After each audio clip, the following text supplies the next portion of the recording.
Assalamualaikum warahmatullahi wabarakatuh. Bapak Ibu yang saya hormati, wali siswa SMA Negeri 1 Singosari.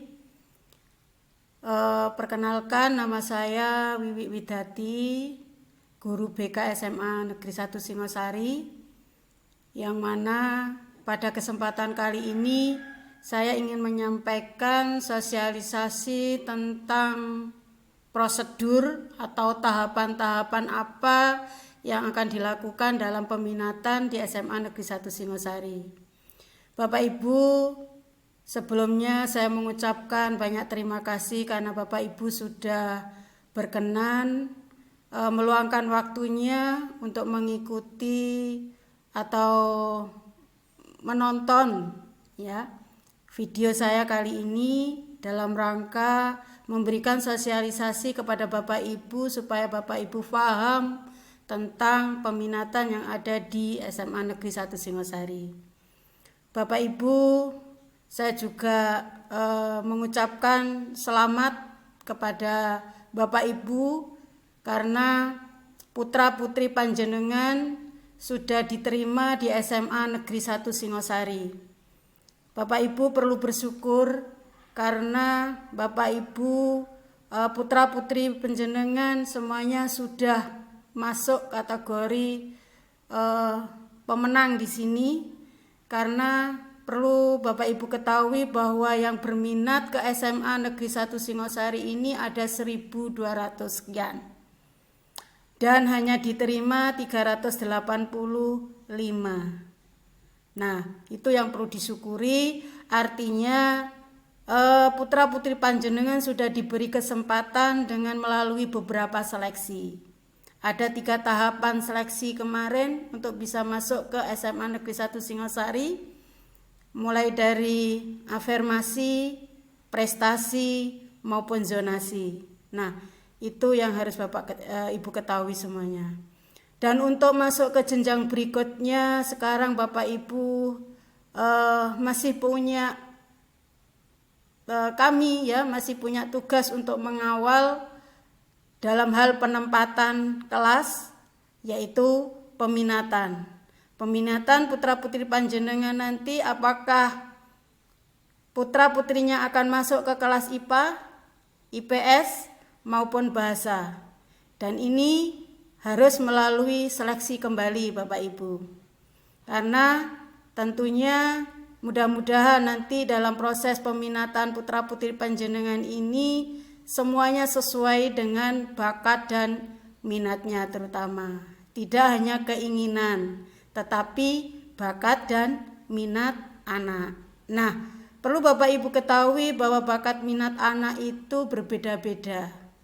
Bukan berarti yang masuk IPS atau bahasa biasanya begitu, itu lebih jelek daripada IPA. Bukan seperti itu Bapak Ibu. IPA, IPS maupun bahasa mempunyai keistimewaan sendiri-sendiri. Dan ini anak kalau juga sesuai dengan bakat minatnya dan dia akan dikawal di situ, insya Allah akan menjadi orang yang sukses. Ya, bukan IPA yang menjamin kesuksesan anak, bukan IPS maupun bahasa yang menjamin kesuksesan anak, tetapi adalah bakat minat anak itu yang akan menjadikan sukses jika kita kawal dengan baik dan kita wadahi dengan baik. Nah, salah satu usaha itu apa? Kita melakukan di sekolah ini, kita melakukan peminatan ini, proses peminatan ini. Dalam arti proses peminatan ini adalah sebagai arah tujuan untuk menciptakan anak ini benar-benar mempunyai kecerdasan yang sesuai, keterampilan yang sesuai, sehingga hal kemuliaan, kemandirian dalam melakukan kehidupan, di kehidupannya dia akan bahagia dan sejahtera. Itu yang tujuan kami melakukan peminatan tersebut. Nah, peminatan ini sudah diatur oleh pemerintah Bapak Ibu, seperti yang dituangkan dalam Permendikbud tahun 2014 nomor 64 bahwa peminatan di SMA Negeri 1 Singosari khususnya itu diatur pada awal kali pertama anak masuk sekolah, sudah ditempatkan pada masing-masing sesuai dengan bakat dan minatnya. Peminatan apa saja yang akan kita kembangkan di sini? Yang pertama adalah peminatan bidang akademik atau keahlian anak-anak itu. Peminatan mata pelajaran, peminatan studi lanjut, peminatan pekerjaan, peminatan jabatan, dan juga peminatan ekstrakurikuler. Nah, kami harapkan di peminatan semuanya ini akan sesuai dengan bakat minat putra-putri panjenengan.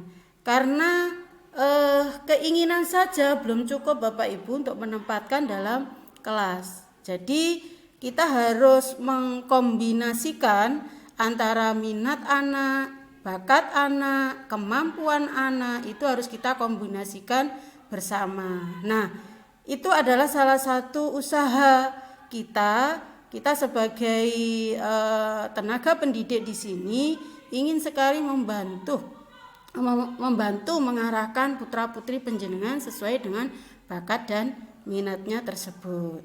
Nah, di dalam SMA, mata pelajaran yang akan dipelajari di kelas 10, 11 maupun 12 nanti itu ada 3 kelompok Bapak Ibu. Kelompok A wajib juga, kelompok B juga wajib, dan kelompok C adalah peminatan tersebut, di mana putra-putri panjenengan di SMA nanti akan mempelajari di kelompok A itu pendidikan agama dan budi pekerti, pendidikan Pancasila dan kewarganegaraan, bahasa Indonesia, matematika, sejarah Indonesia, dan bahasa Inggris. Nah, sedangkan di kelompok B ini wajib juga sifatnya seni budaya, pendidikan jasmani olahraga, kewirausahaan, dan bahasa daerah sebagai muatan lokal. Nah, yang kelompok C ini adalah peminatan IPA, peminatan IPS, dan peminatan bahasa. Nanti kita kelompokkan di sini. Nah, salah satu tugas untuk pengelompokan ini adalah suatu proses penyeleksian Bapak Ibu. Kenapa kita harus menyeleksi? Karena kita di SMA wajib ada 3 jurusan ini. Nah, kita menjalaninya ini. Nah, sedangkan biasanya yang minat ke IPA itu jumlahnya lebih banyak dibanding dengan minat IPS maupun bahasa. Sehingga kita melaksanakan seleksi itu. Nah, untuk peminatan IPA itu nanti yang akan dipelajari di kelompok C ini adalah hanya matematika, biologi, fisika, kimia. Sedangkan di IPS, geografi, sejarah, sosiologi, antropologi, ekonomi, dan akuntansi. Sedangkan pada peminatan atau jurusan di kelas bahasa, maka yang dipelajari adalah bahasa dan sastra Indonesia, bahasa dan sastra Inggris, bahasa dan sastra Arab, dan antropologi. Nah, di samping 3 kelompok mata pelajaran nanti, putra-putri panjenengan juga akan mempelajari di mata pelajaran lintas minat. Sehingga Bapak Ibu, jika putra-putri panjenengan nanti masuk ke peminatan IPA, maka boleh memilih lintas minatnya adalah sosiologi, yaitu mata pelajaran IPS. Sosiologi, geografi, ekonomi, akuntansi maupun bahasa Inggris. Artinya, walaupun nanti Bapak Ibu putra-putrinya masuk ke IPA, bisa memilih lintas minat pelajarannya IPS, sehingga nanti bisa dari jurusan IPA milih IPS. Begitu juga dengan IPS, nanti lintas minatnya IPA, dia juga diberikan materi atau mata pelajaran tentang IPA, sehingga nanti misalkan mau ke kuliah jurusan IPA itu masih diperbolehkan asalkan kemampuannya ada di sana sesuai dengan jurusan yang diinginkan. Nah, begitu juga dengan kelas bahasa. Mereka akan diberikan lintas minat IPS maupun IPA, dua-duanya nanti ya. Dan di kelas 10 ini ada minimal 1 dan maksimal 2 mata pelajaran yang akan dipilih pilih dalam kelompok lintas minat. Misalkan di IPA ngambil sosiologi dan bahasa Inggris atau geografi dan bahasa Inggris. Begitu juga IPS bisa memilih fisika dan bahasa Inggris, biologi dan bahasa Inggris, kimia dan bahasa Inggris.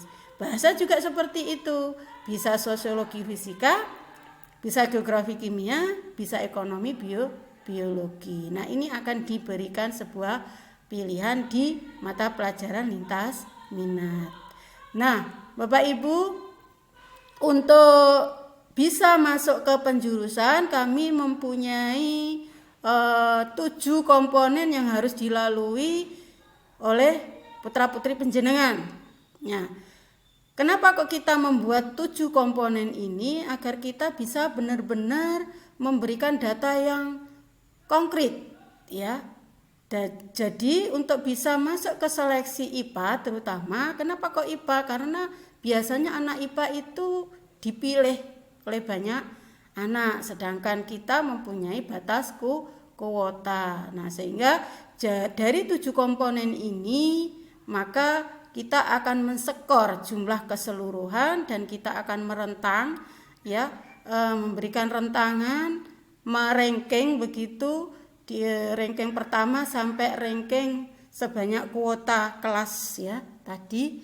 Nah, ada 7 komponen yang harus dipertimbangkan di dalam seleksi peminatan. Yang pertama adalah prestasi belajar atau rapot, ya. Ini kami kasih bobot 35%. Sangat tinggi sekali ya Bapak Ibu ya.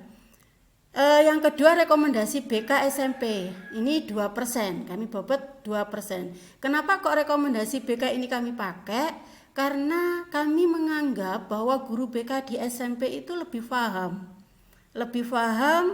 tentang anak didiknya selama perjalanan di SMP. Itu asumsi kita. Sehingga mau tidak mau kita beri kesempatan sebanyak 2%. Yang berikutnya nilai ujian sekolah Bapak Ibu. Ada 20% skornya. 20% nilai ujian sekolah, sangat tinggi sekali. Nah, yang keempat adalah tes IQ. Tes IQ yang sudah dilaksanakan oleh putra-putri panjenengan ini adalah salah satu untuk mencari bakat minat anak ini di mana. Gitu. Dengan skor-skor begitu ya.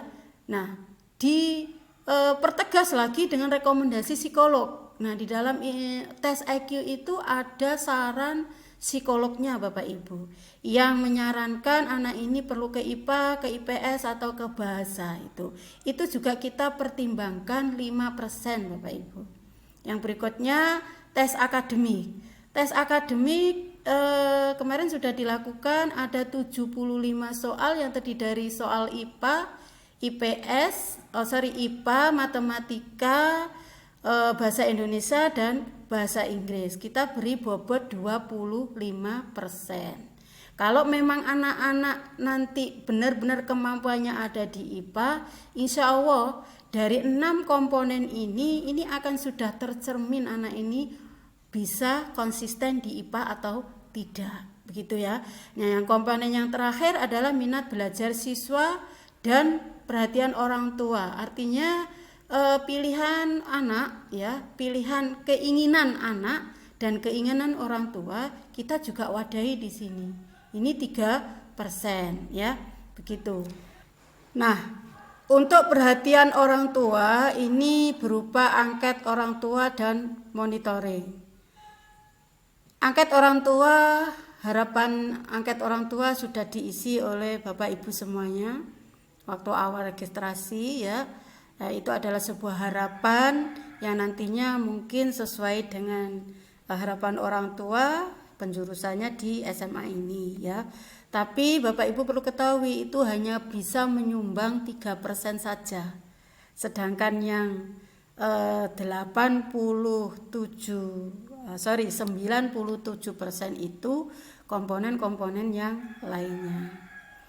Nah, untuk monitoring Bapak Ibu, saya harapkan monitoring ini dilakukan oleh panjenengan semuanya, ya, terutama untuk memantau, memotivasi anaknya nanti jika sudah masuk ke IPA IPS maupun bahasa tetap dimonitoring. Jangan sampai sudah masuk ke jurusan itu anak prestasinya rendah gitu. Karena perlu Bapak Ibu ketahui bahwa dimanapun nanti putra putri panjenengan masuk kelas ya, IPA maupun IPS dan bahasa, itu semuanya mempunyai tingkat kesulitannya masing-masing, mempunyai kelebihan juga masing-masing ya, yang nantinya juga mempunyai kesempatan dalam kesuksesannya juga masing-masing. Jadi bukan berarti yang IPA semuanya jadi unggul, IPS tidak seperti itu. Begitu bahasa ya. Jadi semuanya tergantung pada putra putri panjenengan semuanya ya. Bukan jurusannya yang menentukan keberhasilan anak, tetapi adalah kemampuan anak itulah yang akan menjadikan tonggak kesuksesan putra putri panjenengan. Jadi apapun nanti keputusan sekolah, baik anak jenengan nanti ke IPA, IPS maupun bahasa, itu artinya yang terbaik untuk putra putri panjenengan semuanya. Nah, berikutnya ini kuota ya. Kuota yang kami berikan di SMA Negeri 1 Singosari adalah IPA tetap 7 kelas Bapak Ibu ya, belum berubah, IPS 4 kelas dan bahasa 1 kelas. Nah, untuk bahasa kita hanya menyediakan 1 kelas dengan harapan memang jurusan bahasa harus ada ya, sesuai dengan yang sudah saya sampaikan tadi, bahwa untuk seleksi bahasa ini akan lebih tinggi ya, seleksinya nilainya akan lebih tinggi dibanding IPS. Bukan berarti IPS itu paling jelek, tidak begitu ya. Karena begini, kita akan menyeleksi ranking pertama dari minat dan bakatnya tadi, itu pertama adalah IPA. Kenapa kita mengutamakan IPA? Karena biasanya yang ngambil IPA itu lebih banyak dibanding yang ngambil IPS. Sehingga IPA yang perlu kita seleksi. Bukan berarti IPA yang terbaik, bukan. Karena keinginan anak lebih banyak masuk ke IPA. Sedangkan kemampuannya belum tentu ke IPA. Makanya itu kita seleksi terlebih dahulu dari 7 komponen tadi. Nah, yang bahasa kenapa kok nomor 2? Karena bahasa, kelas bahasa hanya 1 kelas. Makanya kita istimewakan. Jadi yang kepingin masuk ke jurusan bahasa, pilihan minatnya anak maupun orang tua ke bahasa, otomatis nanti kita ke bahasa. Dan yang lainnya melalui seleksi. Nah, bukan berarti bahasa ini tidak punya masa depan Bapak Ibu. Bahasa ini kita nomor 2 kan, kenapa? Karena mata pelajaran bahasa atau materi bahasa yang dipelajari di SMA maupun di perguruan tinggi ini adalah materi yang sangat sulit. Anak yang mempunyai kemampuan pas-pasan tidak akan bisa bertahan di bahasa. Kenapa? Karena linguistiknya itu perlu, komunikasinya itu perlu lebih, kemampuan yang lebih, sehingga kita menyeleksinya akan lebih di bahasa ini. Kalau yang IPS kenapa kok saya terakhirkan ya? Karena IPS banyak sekali yang tinggi Bapak Ibu, nilainya banyak sekali yang tinggi, tetapi yang minat sedikit gitu kan. Nah, sehingga kita terakhirkan seleksinya ini. Jadi tetap kita mempunyai target ya, standar berapa skor yang akan masuk IPA, berapa skor yang akan masuk IPS maupun bahasa. Nah, ini kriterianya. Kriterianya kita sudah menentukan kriteria ini, dan kriteria ini kami tentukan setiap tahun berbeda. Kenapa? Karena kita sesuaikan dengan input siswa, setiap tahun berbeda. Nah, untuk tahun ini kriteria untuk IPA skor terakhir harus mencapai 74 sampai 100. Ya, untuk IPA. Sedangkan untuk bahasa 71 sampai 100. Untuk yang IPS 60 sampai 100. Artinya anak yang mempunyai rentangan nilai segini ini akan masuk ke jurusan ini. Gitu ya. Skor terakhir dari 7 komponen tadi. Gitu ya. Nah, karena kenapa itu tadi yang saya bilang, faktanya yang memilih IPA itu kuotanya yang memilih IPA itu lebih banyak, sedangkan kuotanya terbatas. Maka perlu seleksi awal. Paling saya utamakan termasuk tes akademik tadi. Nah, sedangkan nanti jika ada minat siswa dan orang tua sama, bahasa maupun IPS, maka kami akan memutuskan sesuai minatnya tadi. Contoh misalkan, jika minat anak dan minat orang tua memilih bahasa, maka akan otomatis sistem itu akan memutuskan untuk ke kelas bahasa. Begitu juga IPS, jika anak memilih IPS dan orang tua juga memilih IPS, maka otomatis anak ini akan masuk ke minat IPS tanpa kita seleksi lagi, gitu kan? Kita mengutamakan minat, gitu kan?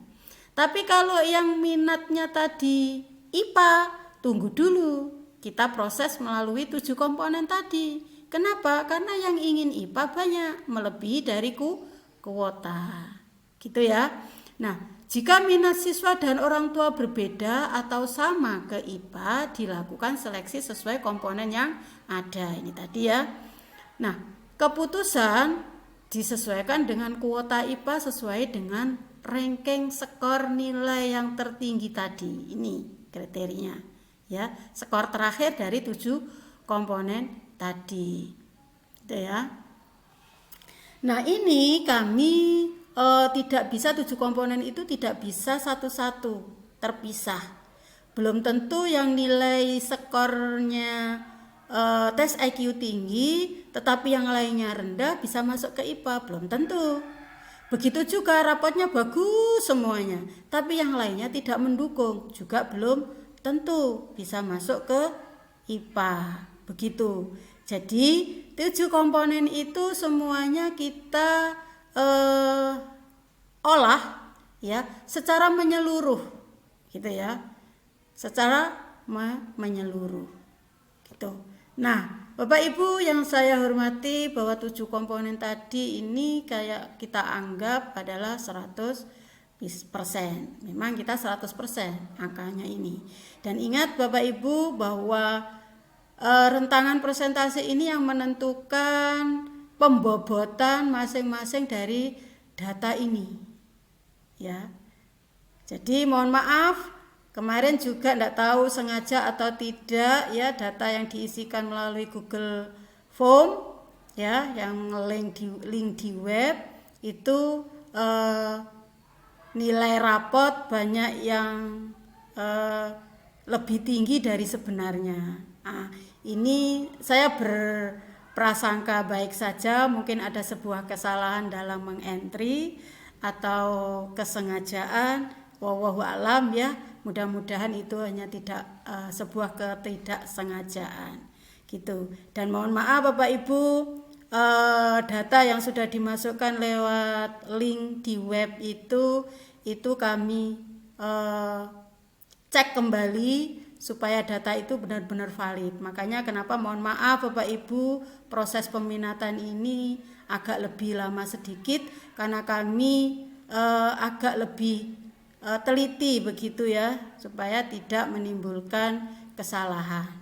Itu Bapak Ibu yang bisa saya sampaikan ya, salah satu prosedur peminatan, dan mudah-mudahan keputusan apapun yang akan sekolah berikan kepada putra-putri panjenengan itu adalah yang terbaik untuk panjenengan. Karena kita manusia hanya bisa berusaha, yang menentukan adalah Allah, dan semuanya ini adalah salah satu usaha kita supaya kita memberikan yang terbaik ya. Kita hanya memprediksi Bapak Ibu, tapi yang menentukan semuanya dari Allah, dan prediksi kita ini adalah sebuah usaha yang punya dasar begitu ya, karena 7 komponen ini tidak sedikit Bapak Ibu yang kita seleksi gitu ya. Banyak sekali faktor-faktor yang kita pertimbangkan di sini, dan insya Allah ini kita padukan dan akan menghasilkan yang lebih detail lagi.